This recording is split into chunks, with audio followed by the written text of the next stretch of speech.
ഞങ്ങൾ നിനക്ക് എതിര് ചെയ്തിട്ടില്ലല്ലോ അള്ളാഹുവേ. എന്നിട്ടിപ്പോ അടുത്ത് നീ സൃഷ്ടിപ്പ് നൽകിയ ഇദ്രീസ് നബി അലൈഹിസ്സലാമിനെ ഞങ്ങൾക്ക് മുമ്പ് നീ സ്വർഗത്തിലേക്ക് പ്രവേശിപ്പിച്ചില്ലേ അള്ളാഹ് എന്ന് മലക്കുകൾ പരാതിപ്പെട്ടപ്പോ അള്ളാഹു തആല പറഞ്ഞു, മലക്കുകളെ, നിങ്ങളെ ഞാൻ പടച്ചത് ഇബാദത്തിനും തസ്ബീഹി വ ദിക്രി, എന്റെ തസ്ബീഹിനും എന്റെ ദിക്റിനുമാണ്. ഞാൻ അതിൽ നിങ്ങൾക്ക് ലദ്ദത്ത് തന്നിട്ടുണ്ട്, ആനന്ദം തന്നിട്ടുണ്ട്. ഞാൻ ഒരിക്കലും നിങ്ങൾക്ക് ഭക്ഷണത്തിൽ സുഖം തന്നിട്ടില്ലല്ലോ, പാനീയത്തിൽ സുഖം തന്നിട്ടില്ലല്ലോ, വേറെ ഒന്നിലും നിങ്ങൾക്ക് രസം തന്നിട്ടില്ലല്ലോ. അതേ സമയത്ത് ഞാൻ ഭൂമിയെ സംവിധാനിച്ചത് അങ്ങനെയല്ല.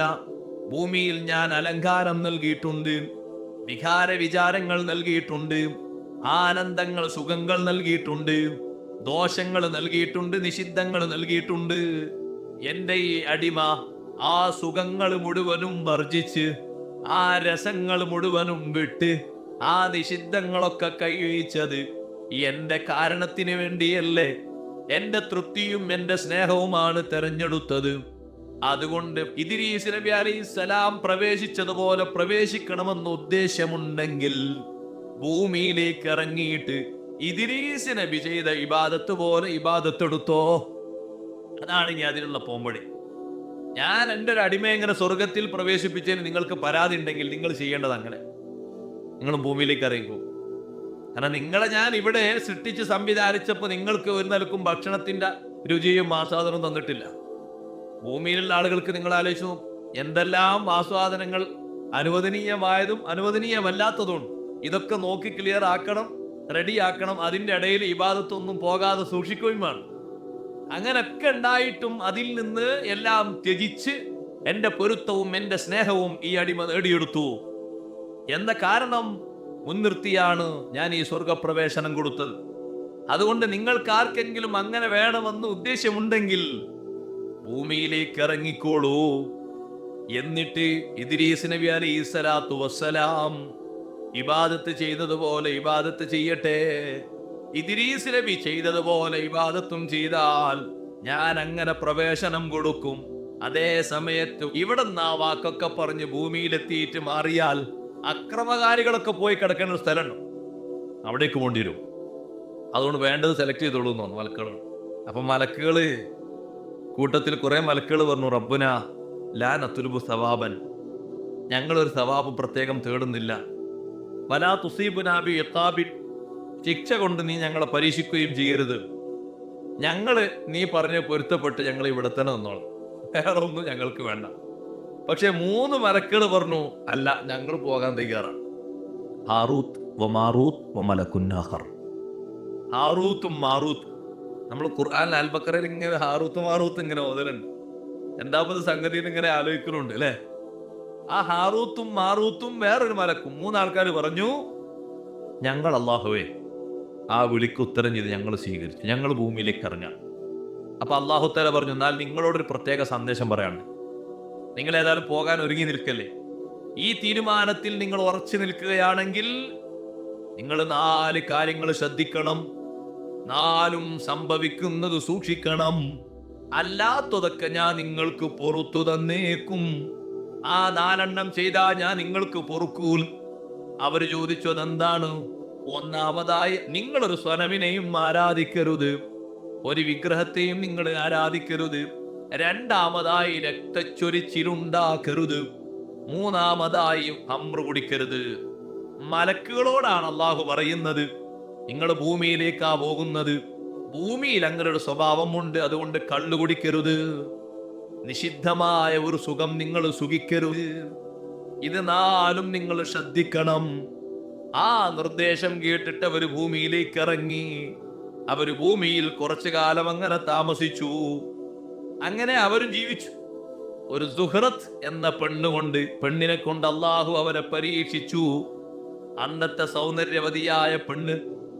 ആ പെണ്ണിലേക്ക് അവരൊരു നോട്ടം നോക്കി. ആ നോട്ടം അവരെ തെറ്റിച്ചു. വീണ്ടും വീണ്ടും നോട്ടങ്ങൾ ആവർത്തിച്ചു. ആ പെണ്ണിന്റെ ശരീരം അവരാവശ്യപ്പെട്ടു. ആ സമയത്ത് ആ പെണ്ണ് പറഞ്ഞു, എനിക്ക് സമ്മതമാണ്, പക്ഷേ വലാകിൻ ലീ സൗജ്, എനിക്കൊരു ഇണയുണ്ട്. ആ ഇണ എന്റെ കൂടെ ഉണ്ടാകലോടുകൂടെ നിങ്ങൾ ഉദ്ദേശിക്കുന്നത് എനിക്ക് സൗകര്യപ്പെടൂല. അതുകൊണ്ട് നിങ്ങൾ അദ്ദേഹത്തെ കൊന്നുകളയണം. അപ്പം അവര് അങ്ങോട്ടും ഇങ്ങോട്ടും പരസ്പരം ചർച്ച ചെയ്തു. അത് പറ്റൂലട്ടോ. അള്ളാഹു നമ്മളോട് കൽപ്പിച്ച രണ്ടാമത്തെ വിഷയം എന്താണെന്നറിയോ? രക്തച്ചൊരിച്ചിലുണ്ടാക്കരുത് എന്നാണ്. ആ 4 നിർദ്ദേശം വെച്ച് രണ്ടാമത്തെ രക്തച്ചൊരിച്ചിലുണ്ടാക്കരുത്. അതുകൊണ്ടത് പാടില്ല. നിഷിദ്ധമായ ഒരു സുഖം നമ്മൾ സുഖിക്കരുത് എന്ന് അള്ളാഹു നമ്മളോട് പറഞ്ഞിട്ടില്ലേ? 4-മത്തെ അതല്ലേ? നമ്മൾ ഈ പെണ്ണിൽ ഉദ്ദേശിക്കുന്നത് അതല്ലേ? പക്ഷെ അപ്പൊ കൂട്ടത്തിൽ ഒരാൾ പറഞ്ഞു, നമ്മളിതൊക്കെ ചെയ്യാം, പിന്നെ അങ്ങ് തോപ ചെയ്താൽ മതി. നമ്മളിതൊക്കെ ചെയ്യാം, പിന്നെ അങ്ങോട്ട് തോപ ചെയ്തിട്ട് അങ്ങോട്ട് നന്നാകാൻ. അപ്പൊ അതിൽ 3-മത്തെ ആൾക്ക് സത്യത്തിൽ ഇത് വിഷയം പാടിയിട്ടുണ്ട് എന്ന് ബോധ്യപ്പെട്ടപ്പോൾ അദ്ദേഹം അള്ളാഹുവിലേക്ക്, ആ മലക്ക് അള്ളാഹുവിലേക്ക് മടങ്ങി, റബ്ബേ എന്നെ നീ ഉയർത്തിത്തരണം. അള്ളാഹു ആ ചോദിച്ച 3-മത്തെ ആളെ, ഹാറൂത്തും മാറൂത്തും അല്ലാത്ത ആളെ അള്ളാഹു ഉയർത്തി. അയാളെ രക്ഷപ്പെട്ടു. ഹാറൂത്തും മാറൂത്തും അവിടെ കഴിഞ്ഞുകൂടി. അങ്ങനെ ആ പെണ്ണിനോടുള്ള താല്പര്യം കാരണം ഭർത്താവിനെ അവർ കൊന്നുകളഞ്ഞു. രക്തച്ചൊരിച്ചിലുണ്ടാക്കരുത് എന്ന കൽപ്പന അവർ ലംഘിച്ചു.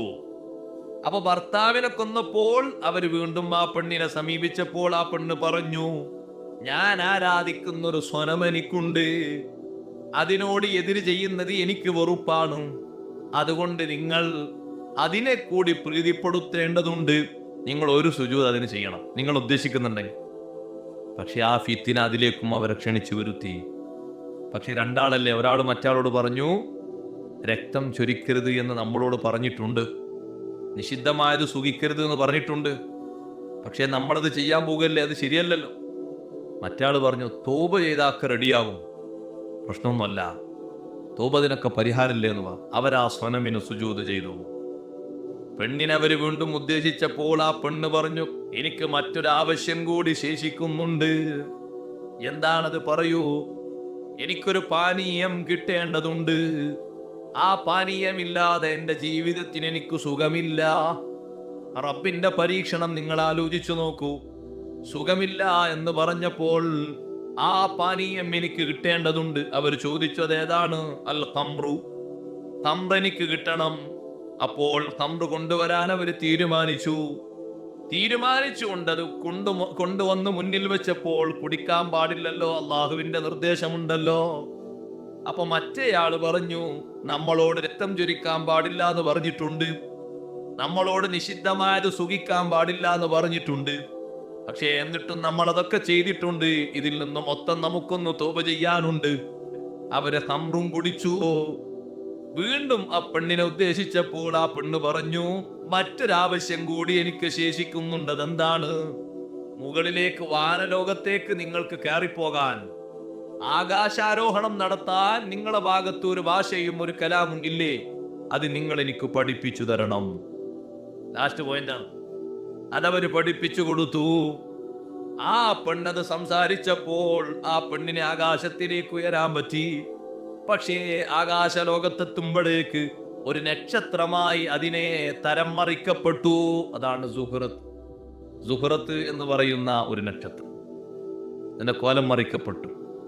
നല്ല സൗന്ദര്യമുള്ളതിനെ മറ്റു രൂപമാക്കി മറിക്കപ്പെട്ടു.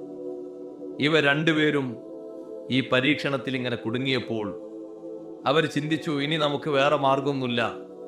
നമ്മളോട് പറഞ്ഞ വാഗ്ദാനങ്ങളൊക്കെ നമ്മൾ ലംഘിച്ചു. ഇനി നമ്മൾ ആകാശത്തിന്റെ കവാടം തുറപ്പിക്കുന്ന രീതിയിൽ അള്ളാഹുവിനോട് പ്രത്യേകമായി നിർദ്ദേശം പറഞ്ഞ് കേണപേക്ഷിക്കുക, വേറെ മാർഗമൊന്നുമില്ല. അവരെങ്ങനെ അള്ളാഹുവിലേക്ക് മുറിഞ്ഞു വീണ് തൗബയിലും ഇസ്തിഗ്ഫാറിലും വിശ്വാസം ഊട്ടിയുറപ്പിക്കലും കൂടി നിരന്തരമായി ഇബ്തിഹാലിൽ അള്ളാഹുവിലേക്ക് അങ്ങ് മുറിഞ്ഞു വീണ് കേണപേക്ഷിച്ചപ്പോൾ അള്ളാഹു അവരോട് പറഞ്ഞു, ഹല്ലാലൈക്കുമാ സുഖ്തി, എന്റെ ദേഷ്യം നിങ്ങൾക്ക് ഇറങ്ങിയിട്ടുണ്ട്, എന്റെ ക്രോധം നിങ്ങളെ മേൽ നിർബന്ധമായിട്ടുണ്ട്. നിങ്ങൾ രണ്ടുപേരും മലക്കുകളെ കൂടെ താമസിച്ചിരുന്നില്ലേ? അതെന്റെ ത്വാഅത്തിലും ഇബാദത്തിലുമായി കഴിഞ്ഞുകൂടിയിരുന്നില്ലേ? പിന്നെ നിങ്ങൾ ഭൂമിയിലേക്ക് തിരിഞ്ഞ് നിങ്ങൾ എല്ലാവിധ ധിക്കാരവും ചെയ്തല്ലോ. അതുകൊണ്ട് നിങ്ങൾക്ക് സെലക്ട് ചെയ്യാം. ഒന്നുകിൽ ദുനിയാവിലെ ശിക്ഷ നിങ്ങൾക്ക് തെരഞ്ഞെടുക്കാം, അല്ലെങ്കിൽ ആഖിറത്തിലെ ശിക്ഷ നിങ്ങൾക്ക് തെരഞ്ഞെടുക്കാം. അപ്പോൾ ആ രണ്ടുപേരും മനസ്സിലാക്കി, ദുനിയാവിലെ എത്ര നീണ്ടുപോയാലും അതിനൊരു അവസാനമുണ്ടല്ലോ. ആഖിറത്തിലെ ശിക്ഷക്ക് അതിനൊരു അവസാനമില്ലല്ലോ, നീക്കുപോക്കില്ലല്ലോ. അവർ ദുനിയാവിലെ അദാബ് തെരഞ്ഞെടുത്തു. ഇമാം സുയൂത്തി തങ്ങൾ രേഖപ്പെടുത്തുന്നു, ഫഹുമാ ബിബാബിൽ, അവർ ബാബിലോണിലുണ്ട്. രണ്ടുപേരും കോലം മറിക്കപ്പെട്ട രൂപത്തിൽ ശിക്ഷ അനുഭവിച്ചുകൊണ്ടിരിക്കുന്നുണ്ട്, ശിക്ഷിക്കപ്പെട്ടുകൊണ്ടിരിക്കുന്നുണ്ട് ഖിയാമത്ത് നാൾ വരെ.